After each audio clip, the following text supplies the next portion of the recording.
നമസ്കാരം. ആതിര മിസ്സാണ്. നമ്മുടെ എക്സാം ഇതാ ഇങ്ങ് അടുക്കാറായില്ലേ? എത്ര പെട്ടെന്നാണ് അല്ലേ? എത്ര പെട്ടെന്ന്. എനിക്കിപ്പോഴും എന്താ പറയുക, നിങ്ങൾക്ക് ആദ്യം ക്ലാസ് എടുത്ത ഓർമ്മ വരുന്നത്. അതൊക്കെ പോട്ടെ. എന്തായാലും നമുക്ക് എന്തായാലും എക്സാം ആവാറായി. എക്സാമിലേക്ക് നമുക്ക് ഒരുപാട് കാര്യങ്ങൾ പഠിക്കാനുണ്ട് അല്ലേ? അപ്പോൾ നമ്മൾ എപ്പോഴും നമ്മൾ പഠിച്ചുകൊണ്ടേ ഇരിക്കുകയാണ്. എന്നാൽ ഇന്ന് മിസ് വന്നിരിക്കുന്നത് ഈ ഒരു വീഡിയോ ആയിട്ടാണ്. ഏത് വീഡിയോ ആണ്? നിങ്ങൾക്ക് എന്തൊക്കെ പഠിക്കണം, ഏത് രീതിയിൽ പഠിക്കണം എന്നുള്ള രീതിയിൽ പറഞ്ഞു തരാനാണ്. നിങ്ങൾക്കറിയോ, നമുക്ക് യൂണിറ്റ് 5 ഉള്ളത്. 5 യൂണിറ്റാണ് നമുക്കുള്ളത്. നിങ്ങൾക്ക് വല്ല ബോധമുണ്ടോ? പിന്നെയോ 14 പാഠങ്ങളും ഉണ്ട്. ആ 5 യൂണിറ്റിലും കൂടെ 14 പാഠങ്ങളാണ് ഉള്ളത്. അപ്പം നമുക്ക് നോക്കിയാലോ ഏതൊക്കെയാണ് യൂണിറ്റ്, അത് ഏതൊക്കെയാണ് പാഠങ്ങളെന്ന്. വാ.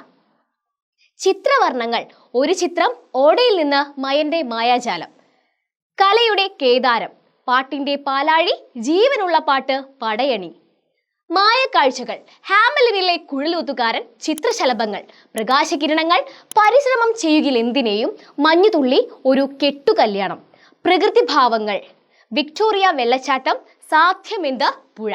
മക്കളെ, ഇതൊക്കെയാണ് നമ്മുടെ യൂണിറ്റും ചാപ്റ്റേഴ്സും. അതേപോലെ തന്നെ നിങ്ങൾക്ക് എക്സാമിന് വരാൻ ചാൻസ് ഉള്ള നിങ്ങൾ പഠിക്കേണ്ട കുറച്ച് ആക്ടിവിറ്റീസ് ഉണ്ട്, പ്രവർത്തനങ്ങളുണ്ട്. അതെന്തൊക്കെയാണെന്ന് നോക്കാം മക്കളെ.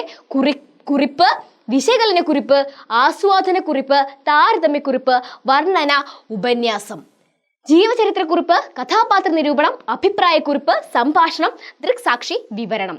ഇതൊക്കെ പഠിച്ചു കഴിഞ്ഞാൽ മക്കളെ നിങ്ങൾ സെറ്റാണ്. നിങ്ങൾക്ക് ഈ പ്രാവശ്യത്തെ എക്സാം നല്ല അടിപൊളിയായിട്ട് ഉഷാറായിട്ട് നിങ്ങൾക്ക് മാർക്ക് വാങ്ങി നിങ്ങൾക്ക് പാസ്സാവുന്നതാണ്. അപ്പോൾ മക്കളെ ഒന്ന് ആലോചിച്ചോളൂ. നിങ്ങൾ എജുപോർട്ടിൻ്റെ ക്ലാസ്സസ് കാണുക, ആതിര മിസ്സിൻ്റെ മലയാളം ക്ലാസ് കാണുക. നിങ്ങൾ സെറ്റായിരിക്കും.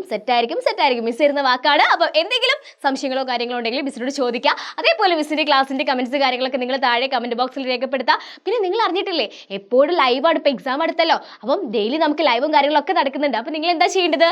ഡെയിലി ലൈവിൽ ജോയിൻ ചെയ്യുക. അതേപോലെ തന്നെ നമ്മുടെ കമ്മ്യൂണിറ്റി ഗ്രൂപ്പ് ഉണ്ട്, അതിൻ്റെ കാര്യം മറന്നോ? അപ്പം ആ ഒരു കമ്മ്യൂണിറ്റി ഗ്രൂപ്പിൽ ജോയിൻ ചെയ്യാൻ മറക്കരുത് കേട്ടോ. അടുത്ത ദിവസം അടുത്ത വീഡിയോ ആയിട്ട് കാണാം. അതുവരേക്കും ബൈ.